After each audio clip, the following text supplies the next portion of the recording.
আপনারা নিশ্চয়ই জানেন যে 2008 সালে যখন শেখ হাসিনা ক্ষমতা আয়িত হন, তখন আমাদের আন্তর্জাতিক দেনা ছিল 2 লক্ষ কোটি টাকা। সেটা এবছর এসে উপনীত হয়েছে 23 লক্ষ কোটি টাকার উপরে। এই যে সামগ্রিক দায়, এই দায়ের জন্য আমাদের টাকার যে মূল্যমান কমেছে প্রায় 46 ভাগ। তো আপনি যদি দেখেন যে ওই 46 ভাগ মূল্য, আমি সবসময় যে কথাটা বলি যে আমাদের ব্যয় বা বিনিয়োগ হতে হবে যে আমার ব্যয়ের উদ্বৃত্ত তৈরি করতে হবে। এবং আমরা এই ঋণ ভিত্তিক যে ব্যয়গুলো করেছি তা আমার আয় তৈরি করতে পারেনি।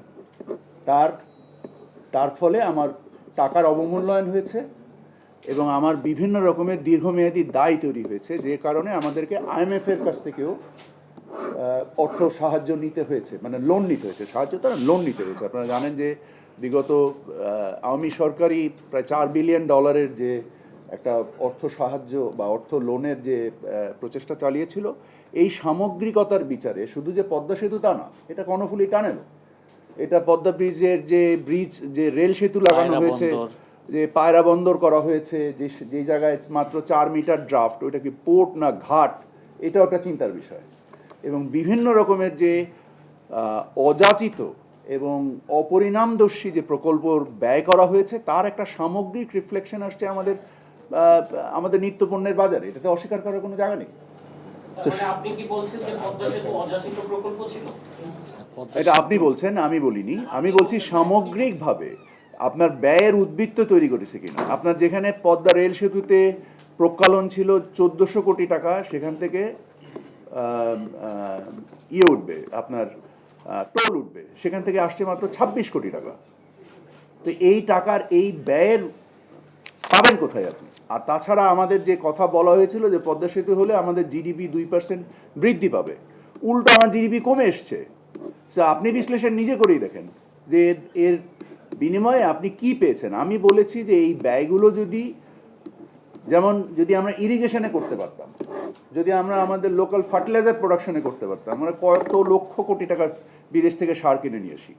সো এই ব্যয়কে যদি আমরা মানে প্রয়োজন অনুযায়ী আমাদের কস্ট অফসেট বা আমাদের ব্যয়ের উদ্বৃত্ত তৈরি করার জন্য আমরা বিনিয়োগ করতে পারতাম, তাহলে অবশ্যই আমাদের সক্ষমতা বাড়ত এবং আমাদের জাতীয় সক্ষমতার সাথে সাথে আমাদের লোন কমতো এবং লোন পরিশোধের সক্ষমতাও বাড়ত।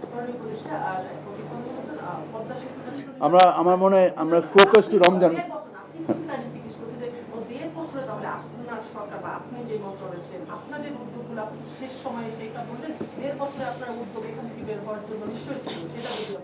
অবশ্যই ছিল। আমরা আমাদের বিভিন্ন মন্ত্রণালয়ের শত শত হাজার হাজার কোটি টাকার প্রকল্প বাতিল করেছি, যেখানে ব্যয় সাশ্রয় সম্ভব ছিল। আজকেও একনেকে পাট মন্ত্রণালয়ের একটা প্রকল্প গিয়েছে ফোর্থ টাইম এক্সটেনশন করে, কিন্তু এই ফোর্থ টাইম এক্সটেনশন হয়েছে কিন্তু কস্ট কমেছে।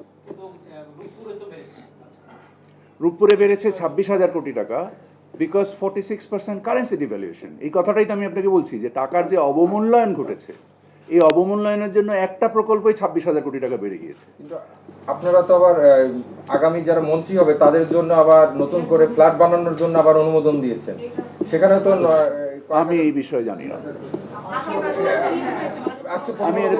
তাহলে সেটা আমি জানি না। আমি যেটা জানি না সেটা আমি তো বলতেই পারি যে আমি জানি না।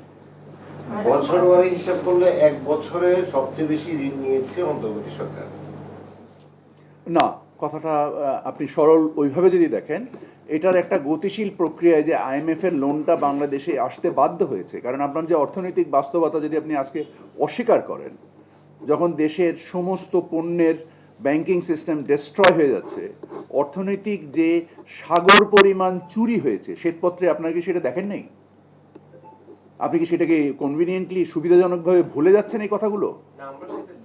তো আপনি যদি মনে করেন যে ওই অবস্থার ওই ক্ষতকে আপনাকে পূরণ না করতে পারলে, ওই ক্ষত নিয়ে চলতে গেলেও তো আপনার যে পরিমাণ লোনের দরকার ছিল সেটা ছাড়া তো আপনার উপায় নাই। অনেক প্রকল্প আছে যে প্রকল্পের কোনো 80% টাকা খরচ হয়ে গিয়েছে, কিন্তু প্রকল্পের কোনো প্রয়োজন নেই। কি করব? বন্ধ করে দিব? যেটা করা গেছে 5% 10% হয়েছে, সেগুলো বন্ধ করা হয়েছে। আর যেটা 80% হয়ে গেছে 70% হয়ে গেছে কি করবেন আপনি? You have to finish it.